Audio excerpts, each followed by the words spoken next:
저는 이 국회개혁과제를 5당 정치협상회의의 의제로 삼아 적극적으로 추진하겠습니다.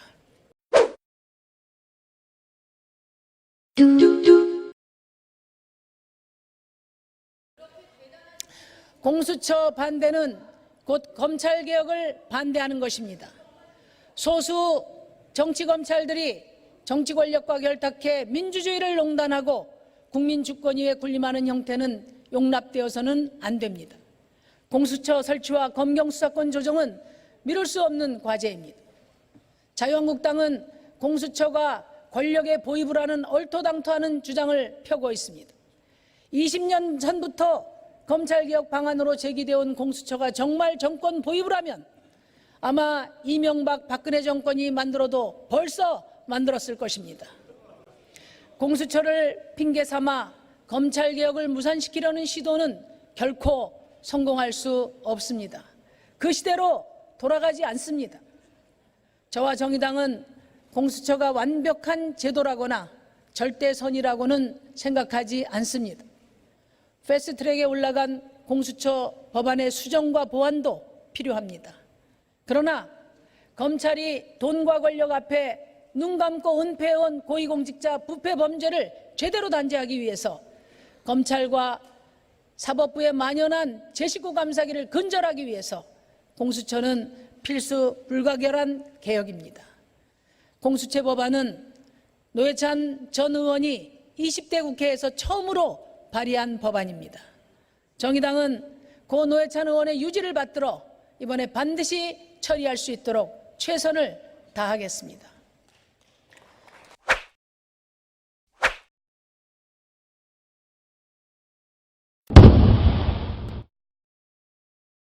존경하는 국민 여러분, 선배 동료 의원 여러분, 우리 20대 국회를 두고 사상 최악의 국회라는 말이 나옵니다. 하지만 역사에 기록될 20대 국회의 또 다른 모습도 있습니다. 그 하나는 국정농단 세력을 탄핵한 국회라는 것입니다. 그리고 9월 말 역전의 기회가 한 번 더 남아 있습니다. 지난 헌정사에서 그 누구도 성공하지 못했던 개혁, 선거제도 개혁, 검찰개혁을 이뤄낸 국회로 기록되는 것입니다. 자유한국당의 불법적인 방해를 뚫고 패스트트랙을 관철시킨 여야 사당 연대로 선거제도 개혁, 검찰개혁 실현하고 20대 국회의 소명을 다합시다. 문재인 정부는 촛불의 사명을 되새겨야 합니다. 문재인 정부를 출범시킨 촛불 시민의 요구는 정경유착, 특권으로 얽힌 부패의 사슬을 끊고 공정하고 정의로운 나라를 바로 세우라는 것이었습니다. 제2의 박근혜가 나타날 수 없는 나라, 전쟁의 먹구름이 사라진 한반도, 내 삶이 바뀌는 대한민국을 외쳤습니다. 광장의 시민들은 정치, 사법, 재벌개혁 등 총체적인 개혁을 강력하게 요구했습니다. 그런데 촛불 정부 2년 반, 문재인 정부의 개혁은 어디에 서 있습니까? 시민들이 많은 것을 기대한 것은 아닙니다. 촛불 시민들은 개혁이 혁명보다 더 어렵다는 것을 잘 알고 있습니다. 그래서 인내심을 갖고 문재인 정부가 돌이킬 수 없는 개혁의 경로에 진입하기를 기대하고 성원해 왔습니다. 정의당은 유일한 진보야당으로서 촛불이 탄생한 문재인 정부를 후퇴하지 않는 개혁 정부로 만들기 위해 협력을 아끼지 않았습니다. 문재인 정부가 촛불의 사명을 다할 수 있도록 개혁은 밀고 후퇴는 막는 역할을 자임해 왔습니다. 그럼에도 불구하고 개혁의 골든타임을 놓쳐 탄핵 세력이 부활하고 민생이 후퇴되고 있는 현실에 시민들은 크게 실망하고 있습니다. 집권 초기 대통령의 지지율이 높고 국정농단 세력이 숨죽이고 있을 때 강력한 개혁연대로 밀어붙였어야 했습니다. 그러나 정부 여당은 책임 정부론을 앞세우며 탄핵연대를 개혁의 우군으로 만드는 일을 소홀히 했습니다. 뒤늦게 검찰개혁, 선거제도 개혁, 패스트트랙으로 개혁연대를 복원했지만 시기가 늦은 만큼 그 과정은 험난했습니다. 집권 초기라면 수구 세력들이 이토록 막무가내로 반대할 수 있었겠는지 정부 여당은 자문해 보아야 합니다. 문재인 정부 임기 절반을 남겨놓은 지금 정부 여당은 촛불 정부의 사명을 되돌아보기 바랍니다.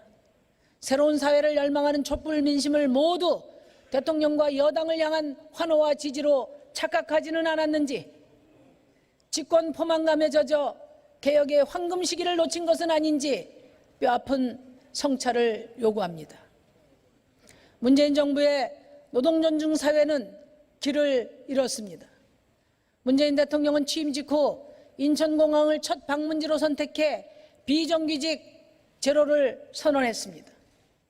최저임금 인상, 노동시간 단축, ILO 핵심 협약 비준을 추진했습니다. 신선한 충격이었고 마음에서 우러난 박수를 보냈습니다. 그런데 지금 어떻습니까? 공공부문 정규직화는 무기계약직 전환, 자회사 남발, 경쟁 채용 확대로 새로운 갈등의 씨앗이 되고 있습니다. 최저임금 인상은 산입범위 확대로 효과가 반감되었습니다. 소상공인과 영세 자영업자의 부담으로 돌려 을들의 갈등만 키웠습니다.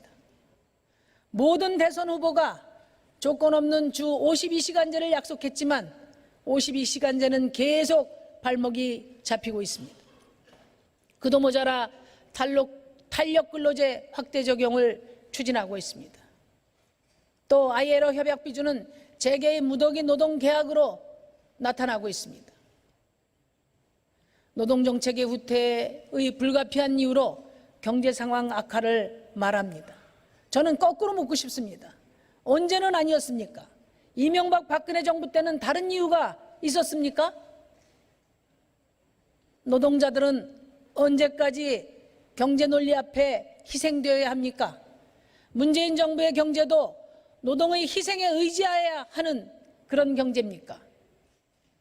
노동 없는 민주주의 상처들이 노동 존중을 표방한 이 정부에서조차 깊어진다면 문재인 정부의 포용국가는 한낱 허상에 불과할 것입니다. 대통령과 정부에 촉구합니다. 노동 존중이라는 국정 운영 기조를 다시 가다듬어 주십시오.